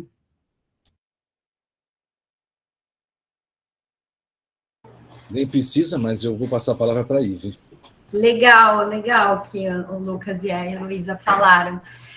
A minha fala, né, minha resposta vai bem de acordo com isso mesmo. Eu acho que a gente dá a cara a tapas, né? Então, se candidatar para as vagas, como eu falei, não vai ter vaga, assim, algumas já estão, porque, como eu pela experiência que eu vejo assim no LinkedIn, tem muita gente querendo profissionais para atuar no campo, por exemplo, da diversidade e inclusão. E aí, esses costumam mencionar cientistas sociais, esses costumam já nesse lugar de diversidade de gênero. Porém, quando a vaga não é, né, para diversidade de gênero, eles colocam muitas vezes profissionais de humanidades. Então, assim, tá aberto, né? Tá aberto. Então, assim, procurar essas vagas que não menciona especificamente o perfil, né? Vagas que são mais abertas e se colocar. Eu acho que é nesse sentido de construir mesmo uma autoestima, como a Luísa bem falou, né? Porque é isso, né? A gente não é muito incentivado, né? Nesse link que eu coloquei para vocês, agora a gente está ouvindo falar, por exemplo, está acontecendo esse evento, né? Muito importante que eventos assim aconteçam, né? Uma amiga minha que fez Ciências Sociais na Unifesp, também a Débora Guep, já esteve presente no evento como esse, e tem uma fala dela junto com a Viviane Sanches, uma antiga colega também das Ciências Sociais da Unifesp. Então, se vocês procurarem, depois eu vou mandar o link também para vocês aqui das duas, elas também estão falando, né, dando dicas como procurar vagas também, é muito importante, como que a gente procura essas vagas, como que a gente, né, se coloca no mercado enquanto cientista social. Ambas construíram carreira já até antes de mim, né? Porque eu estou vindo ainda do campo da educação para o mercado, fiz essa transição. As duas já construíram uma carreira já como trainee na Braskem, na Ambev, né? Que são empresas multinacionais de grande porte também. E a Viviane, recentemente, agora conseguiu, né, um emprego na Holanda, em Amsterdã. Né? Então, ela está trabalhando lá como ela trabalhava aqui também, na carreira de suprimentos dentro da empresa, né? E ela começou aqui na Unifesp, né, como trainee, estagiária, e assim ela foi construindo a carreira dela. Então, assim, eu tenho aí diversos exemplos, e como a Luísa falou, eu gosto de citar cientistas sociais, né, tanto dentro das áreas da carreira pública, né, como o Lucas, por exemplo, agora que pude ter mais contato com ele, né, a carreira da Heloísa, que ela também está construindo. Passei pelo Observatório de Políticas Sociais também, então vivi um pouco também esse lugar, né? Mas eu acho que isso já vem, né, de antes. Se vocês virem esse link que eu mandei aí, do Nexo, eles falam já nos anos 80, né, lá na Inglaterra mesmo, a primeira-ministra conservadora, Margaret Thatcher, ela visitou uma universidade, né, naquela época, e ela perguntou para um estudante que estudava lá, o que você faz? E ele falou, literatura nórdica. Ela falou, que luxo, né? E é um questionamento que continua atual, né? Para que servem as humanidades quando o planeta está enfrentando tantos desafios, guerras, conflitos econômicos, né, e armados, né? Então, assim, né, a gente precisa se mostrar qual que é o campo de atuação, que ele é amplo dentro das humanidades, né? Para que ele tenha, então, aplicações mais diretas e práticas, né? Para governo, né? Para a empresa, para a própria sociedade entender, né? Que esses fenômenos sociais presentes, né? Como esses conflitos, por exemplo, né? Como que a gente, né, tá ali também para né, talvez para trazer uma amplitude também de olhar, né, de perspectiva. Então, é isso, né? Eu ouvia muito... eu não desisti da carreira acadêmica, não significa que... É isso, não é uma exclusão, não é porque estou no mercado que deixo de ser, né, acadêmica e social. Eu acho que as coisas se complementam. Né? Assim como eu vejo muito possível daqui a um tempo me organizar também financeiramente e fazer um doutorado, né? Eu acho perfeitamente possível, inclusive trazer para minha pesquisa de doutorado tudo que eu aprendi dentro da gestão privada ali também, né? Por que não? Né? Então, é isso, né? Eu acho que nesse contexto a gente precisa descobrir, né, como a gente se inserir nesse mercado, né? E que a gente não precisa renunciar a nada, a gente não precisa renunciar a uma coisa. Toda a nossa experiência agrega o que a gente vai fazer. Então, eu já vi muitos colegas desesperados, ai meu Deus, mas não serviu para nada. Não, serviu para tudo, na verdade, né? Então, assim, é isso. A gente, né, passa por várias, né, diferentes áreas. O Lucas trabalhou em livraria, eu trabalhei como arte educadora, também fiz estágio na prefeitura, né? E é isso, não acho que essas experiências, eu poderia ter sido trainee numa empresa que talvez teria me dado agora mais ferramentas para trabalhar, né, como gestora. Não, eu acho que tudo isso se encaixou perfeitamente com o que eu estou fazendo agora, e creio que não anula nada uma construção também num futuro de uma, né, de uma carreira de pesquisadora, como doutoranda e afins. Acho que é mais isso. Muito bacana. Acho que a gente não tem mais ninguém inscrito para perguntar. Talvez a Andrea tenha represado umas perguntas que não teve oportunidade de fazer. O Irã levantou a mão.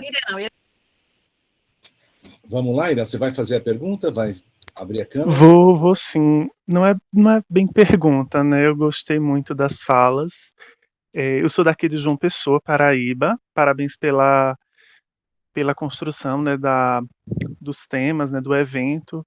É um tema, assim, que me é muito caro, porque eu venho da geografia, eu sou geógrafo, formado aqui pela Universidade Federal da Paraíba. Estou atualmente na licenciatura em Ciências Sociais aqui na UFPB também. E esse tema do currículo, da atuação, dos horizontes de atuação das ciências sociais sempre me intrigaram, e não é pelas ciências sociais. Começou lá na geografia, quando eu atuei em órgão ambiental e não tinha absolutamente ninguém das ciências sociais. Você vai para os órgãos de patrimônio histórico daqui do estado da Paraíba, é um sociólogo, um antropólogo, os conselhos de proteção ao patrimônio histórico, artístico e cultural, não tem ninguém de ciências sociais, e isso é considerado como que tanto faz como tanto fez, e isso se repete em diversas políticas públicas, né? Eu admiro o Lucas porque ele é uma raridade, viu, Lucas? Parabéns pela sua atuação, mas infelizmente você é uma raridade, porque existe uma problemática nas ciências sociais que é de ordem interna e de ordem externa. A gente vê uma aversão ao acesso das ciências sociais à atuação nas políticas públicas. Se a gente pega saúde, se a gente pega isso, gênero, diversidade, etc., é como se a gente só servisse para pesquisar. Pesquise, pesquise, pesquise, mas quem vai estar atuando na política de gênero é a assistente social, é a psicóloga que vai se nutrir das pesquisas da antropologia, da sociologia, da ciência política, etc., mas as ciências sociais não são bem-vindas, né? Enquanto trabalhadores, né? Enquanto pessoas que estão na viabilização dessas políticas, né? Por isso que eu até me espantei com o Lucas, porque ele trabalha a partir de política social, e muitas vezes eu conheço muita gente do serviço social, é uma área quase que monopolizada pelo serviço social nesse sentido. Inclusive, eles se nomeiam, né? Nós somos profissionais que atuamos na viabilização de políticas sociais. Não à toa, a maioria dos concursos abarcam o serviço social e nós ficamos preteridos, né? E é um problema também de ordem interna, porque eu percebo que dos anos 80 para cá, as ciências sociais foram minguando. Elas, muitas vezes, optaram por sair das políticas públicas, ou então de não lutar para continuar ou para ocupar esses espaços. Eu vejo pessoas das ciências sociais que atuavam na política de assistência técnica em extensão rural, nas políticas ambientais, nas políticas de cultura. Isso foi minguando, principalmente por uma visão quase que exclusivamente academicista, né? Sempre a pesquisa é mais digna para as ciências sociais do que essa atuação nas políticas públicas propriamente, embora a universidade, querendo ou não, ela também esteja enquanto política pública, e também por questão dessas novas tipologias de curso, né? Seja os antigos, como o direito, o serviço social, ou cursos como políticas públicas e gestão pública, né, que já ocupam esses espaços, inclusive também diante de uma lógica que existe nas ciências sociais, que eu considero, nesse sentido, perversa, que é a pós-graduação em ciências sociais usada muitas vezes como uma substitutiva da graduação em ciências sociais, porque ainda que a gente tenha uma lei do sociólogo que nos garante uma certa atuação, e infelizmente os antropólogos e os cientistas políticos ainda são mais precarizados que os sociólogos nessa perspectiva, você tem pessoas que não passam por nenhum tipo de formação em graduação em ciências sociais, seja as ciências sociais tradicionais, seja quando esses cursos se fragmentam em sociologia, antropologia e ciência política, né, que existem em algumas universidades, porque basta fazer uma pós-graduação na área que você é tão sociólogo quanto. Você se nutre do ferramental teórico, metodológico da antropologia. Ah, mas eu sou psicólogo e sou antropólogo também. Passa por um mestrado, um doutorado, e toda a produção da antropologia, da sociologia, ela não se reverte nem para os estudantes e egressos da graduação em ciências sociais, e muito menos pela luta que as ciências sociais se insiram. A gente vê, por exemplo, as residências multiprofissionais em saúde coletiva, em que tem lá, enquanto conteúdo para seleção ou para atuação, as ciências sociais em saúde, que são uma área muito antiga, mas a gente não é bem-vindo nesses espaços, somos vetados desses espaços, né? Inclusive por esses mesmos profissionais que, por vezes, dizem que a sociologia, a antropologia, a ciência política são importantes para a sua formação, para a sua atuação, etc., né? Então a gente precisa ter um olhar mais crítico e mais severo com como se foram configurando, se norteando as pós-graduações em ciências sociais, a quem elas estão servindo, se a gente pegar essa perspectiva da atuação das ciências sociais, né? Porque se qualquer um pode ser das ciências sociais com apenas uma pós-graduação, qual é o futuro que a gente vai ter com relação às graduações em ciências sociais nesse processo? E também com esse olhar que a gente tem em relação à academia como único espaço digno para as ciências sociais atuarem. A gente sabe que praticamente ninguém vai ter... É irrisória a quantidade de pessoas que, após o seu doutorado, vai ter acesso a uma universidade pública, principalmente, ou a uma instituição de pesquisa tipo a Fiocruz, por exemplo, principalmente também tendo em vista que várias outras áreas fazem sua pós nas ciências sociais e dizem, olha, a gente não precisa de vocês porque a gente já tem o olhar das ciências sociais, a gente já tem o treinamento metodológico, a gente já faz pesquisa, a gente já tem a nossa antropologia, a nossa sociologia em saúde coletiva, em políticas públicas e tudo mais, então vocês não são necessários, porque nós fazemos o que vocês fazem e muitas outras coisas. Enfim, então, tem esse problema de ordem interna e de ordem externa, né?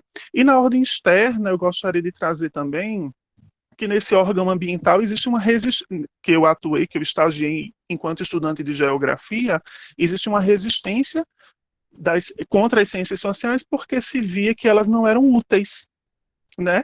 Era que ou as ciências sociais atrapalham, como alguns gestores desse órgão disseram, principalmente os antropólogos e os sociólogos, eles atrapalham, ou então que eles não servem, porque se via que nessa dimensão tecnicista ou técnico-operativa é necessário as engenharias, é necessário, aí eu puxo a geografia nessa instrumentalização da cartografia, de fazer mapas e tal, e que as ciências sociais não são bem-vindas. Não é à toa que a gente teve uma política horrorosa de remoção de comunidades, onde não tinha praticamente ninguém de humanidades, muito menos de ciências sociais atuando nessa política, porque se alegava, por exemplo, a ocupação de uma unidade de conservação, e nós não estamos nesses espaços porque a gente atrapalha ou porque a gente é visto como inútil, né? Então, a gente precisa complexificar esse debate de formação, de currículo, como o nosso currículo é precarizado, o que é que a gente relega à optativa. Aqui na UFPB, por exemplo, sociologia ambiental, sociologia urbana, sociologia rural são optativas. Eu acho absurdo, eu acho grotesco um currículo ser construído somente na base teórica, a gente conhece a vida, da vida à morte de Bourdieu, mas a gente não entende como é que se deu a estrutura fundiária brasileira, como é que o que é a Mata Atlântica, o que está aqui, eu digo aqui pela Paraíba, né? Enfim, então a gente precisa trazer esses olhares, o que é que a gente relega à optativa e como a gente vai conduzindo as ciências sociais, porque a gente se abre tanto, a gente é tão plural, tão aberto a todos, vamos fazer um departamento rico de áreas, né, de diversas graduações, e só basta o doutorado, e no fim a gente tem pessoas assim com a área completamente avulsa, médicos, biólogos, engenheiros, estatísticos, economistas, todos com graduações das mais diversas possíveis, que não passaram pela nossa formação, pelas nossas lutas, pelas nossas dificuldades de estágio, por nada, e simplesmente fizeram o seu doutorado e estão agora nos nossos departamentos nos formando, né? Enquanto futuros cientistas sociais, né? E isso aqui eu não estou fazendo uma declaração de guerra a pessoas de outras áreas, né? Eu estou falando para a gente olhar com mais rigor, né? Com maior complexidade todos esses problemas que vão depois. Por que que a evasão é grande? Por que que a gente tem tanta dificuldade de inserção? Se a gente entende de gênero, de sexualidade, por que que a gente não está no centro de referência em cidadania LGBT? Por que que a gente não está no Sistema Único de Saúde? Se a gente tem sociologia da saúde, antropologia da saúde, Estado e política de saúde, e etc e tal, por que que a gente não acessa o SUS? Por que que nos vetam da residência multiprofissional em saúde coletiva? Por que nos vetam do IBAMA, etc? Enfim, né? Eram mais essas reflexões. Obrigado. A gente que agradece, né? De fato, você trouxe pontos que a gente não tinha tocado e que merecem reflexão. As convidadas e o convidado querem comentar de alguma maneira a fala do Irã? Acho que isso é um não. Andréia, você tinha uma pergunta represada? A gente está aí a 5 minutos do final, né? A gente tenta respeitar o tempo para ficar tudo bonitinho lá no YouTube. As sessões têm quase 2 horas. Você tem uma pergunta, Andréia? Ou várias perguntas? Não. Acho que foi tão rica a fala deles e também a interação com vocês que estão aqui conosco nessa roda de conversa quadrada, né? Que são um monte de quadradinhos, não é redondo, né? Irã, eu acho que você trouxe questões muito interessantes mesmo. E eu acho que são todas muito importantes, legítimas e importantes. A gente agora na Unifesp estamos avaliando de novo, né? Quantas reformas a gente já teve. Esse curso começou em 2007. A gente já teve umas 2 reformas de PPC. Agora vamos enfrentar uma terceira. Pensando em todas as questões e esse feedback que a gente vai tendo com os estudantes, com esse repertório. Agora, é interessante você falar que falta profissionais da área de ciências sociais nesses âmbitos, por exemplo, da saúde, né, Centro de Referência LGBT. É que eu não sei como é que é a realidade na Paraíba.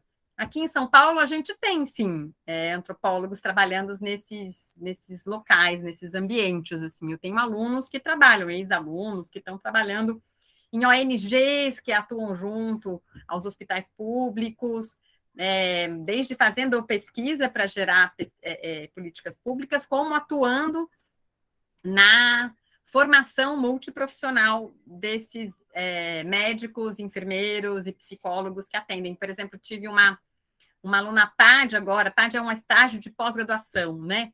Que fez comigo o semestre passado, que ela atua como cientista social num centro de formação de médicos do SUS para atender migrantes, né? Porque chegam lá as mulheres, sei lá, os homens, com questões que têm uma origem cultural e que os psicólogos não entendem. Então, ela trabalha com a saúde mental específica. Psicólogos que trabalham em atendimento no SUS a migrantes.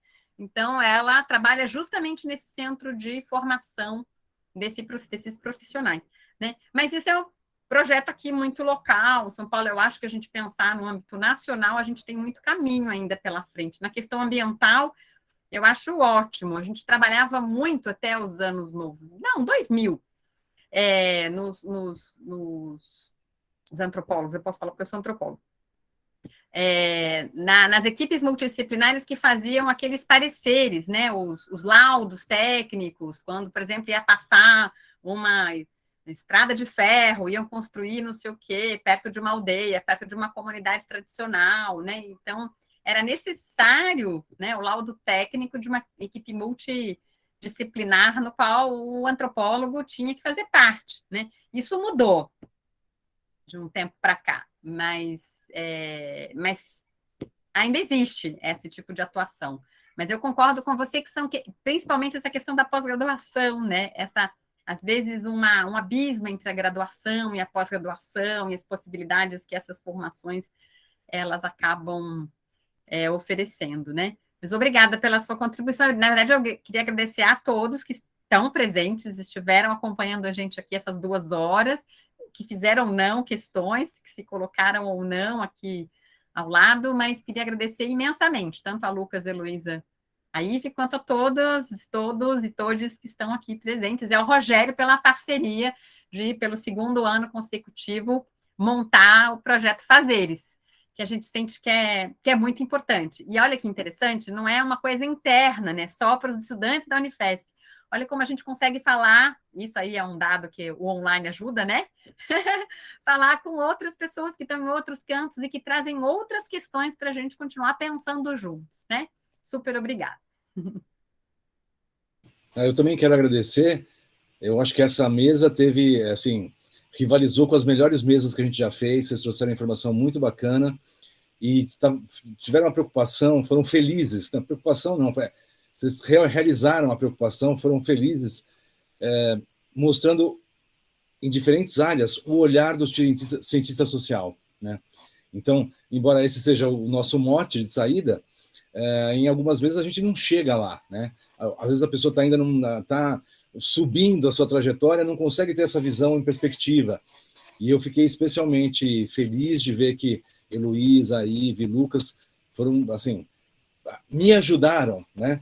Me ajudaram a entender melhor ainda como é que atua e como é que enxerga, como é que contribui o cientista social em diferentes áreas. Eu agradeço demais a participação de vocês. Muito obrigado. E parabéns e mais sucesso pela frente, né?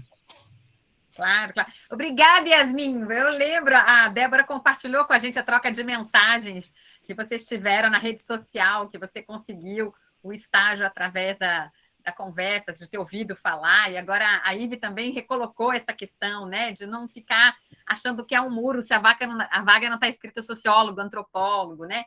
E aquele vídeo que a Débora fez parte com a Viviane também, ela divulgou na época, eu acho que a gente tem que buscar esses caminhos, buscar essa informação, trocar experiência. Obrigada, Yasmin, que você está aqui de volta. Divulgue o evento. Então, vamos ficar por aqui? Não, talvez os palestrantes queiram dar a sua última palavra também, não é?